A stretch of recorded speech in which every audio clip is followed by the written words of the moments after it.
Have you ever found yourself doing something, and in your head you're just screaming, "Why am I doing this?" You lose your patience, you order the pizza instead of the salad, you put off the thing you know you need to do. Well, what if I told you the script for those exact moments was written for you a long, long time ago? We're going to figure out how that happened, and more importantly, how you can finally write a new ending. This quote from researcher Paulo Vieira really just cuts right to the chase, doesn't it? We all love to think that we're these super logical, rational beings. But our happiness, our success, our day-to-day choices, nope. They're not driven by logic. They're driven by something way deeper, something more powerful, our emotional programming. And the crazy part is, it was installed before we even knew what was happening. So here's our roadmap for today. First, we're going to look at what's really pulling the levers behind the curtain.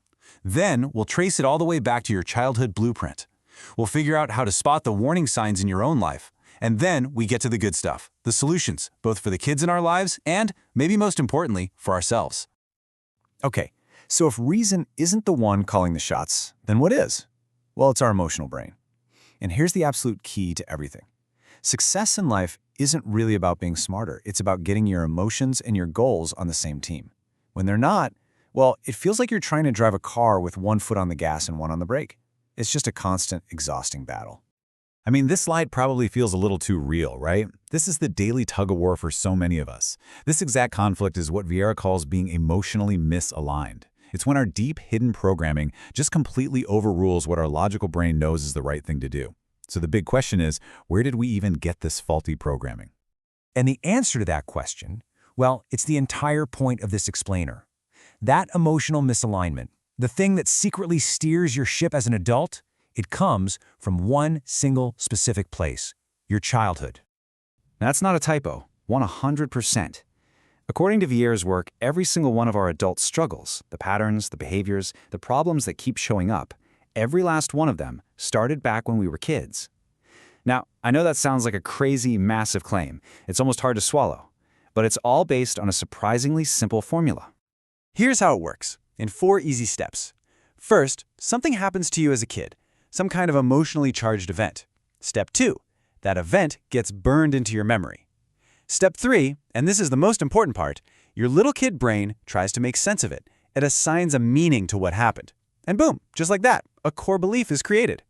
Think of it like a little piece of code that just starts running in the background of your life forever.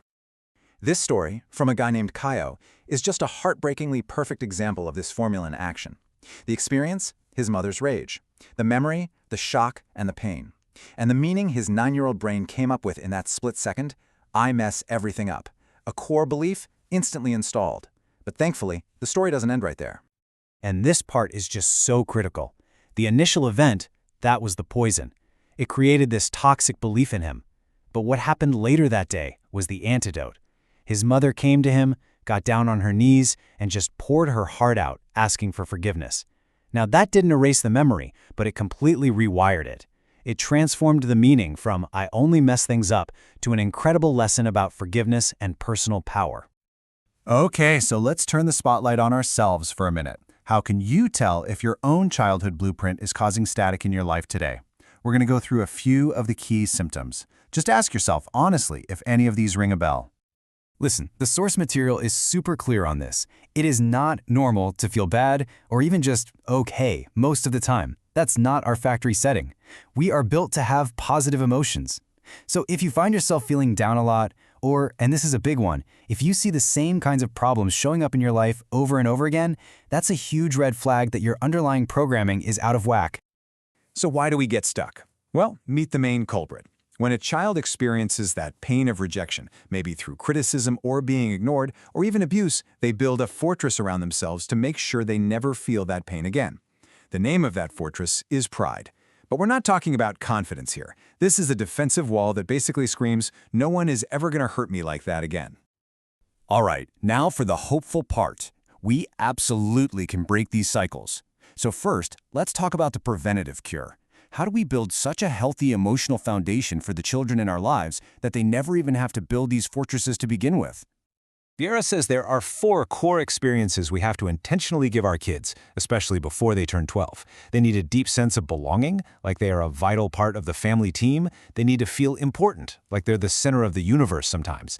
They need connection, real affection, touch, and to be told they matter. And, maybe the most surprising one, they need limits. Clear, consistent rules actually make a child feel safe and secure. These aren't just nice ideas, they are the literal building blocks of a healthy soul. But what about us? What about all of us adults who are already living inside that fortress of pride? Well, this final part is for us. It's about how we can start to take down our own walls, brick by brick, and finally heal. So this is it, right? The million-dollar question. If this fortress of pride is the thing that keeps us in pain, that keeps us locked into these old childhood patterns, what's the wrecking ball? What's the one tool that's powerful enough to bring the whole thing down?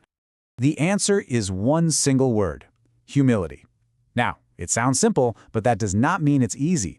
Humility is the direct, perfect antidote to that defensive pride. Where pride builds walls, humility opens doors. Where pride defends and pushes away, humility connects. It really is the master key that can unlock our own emotional prison. And humility isn't just some vague idea. It's something you do. It's about taking action. It's doing exactly what Kaio's mother did and actually asking for forgiveness. It's finally forgiving the people who hurt you, not for them, but to set yourself free. It's admitting when you're wrong, without adding a but to the end of it. Every single one of these actions is like taking a sledgehammer to that fortress wall, chipping away at it and letting a little bit more light in. This last idea here is so crucial for healing. Our parents, the people who might have installed our faulty programming, chances are they were just doing the best they could with the programming that they got from their parents. They are victims of other victims. Now, realizing this isn't about making excuses for anyone.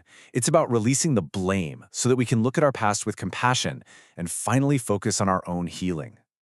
So after all is said and done, it all comes down to this. The question I want to leave you with is a personal one. Thinking about your own life, your own patterns. What is one small cycle? Maybe it's impatience, maybe it's self-criticism, maybe it's that need to always be right. What is one cycle you will choose to interrupt with a single act of humility today? Because rewriting your life script, it doesn't happen all at once. It happens in that one small moment of choice.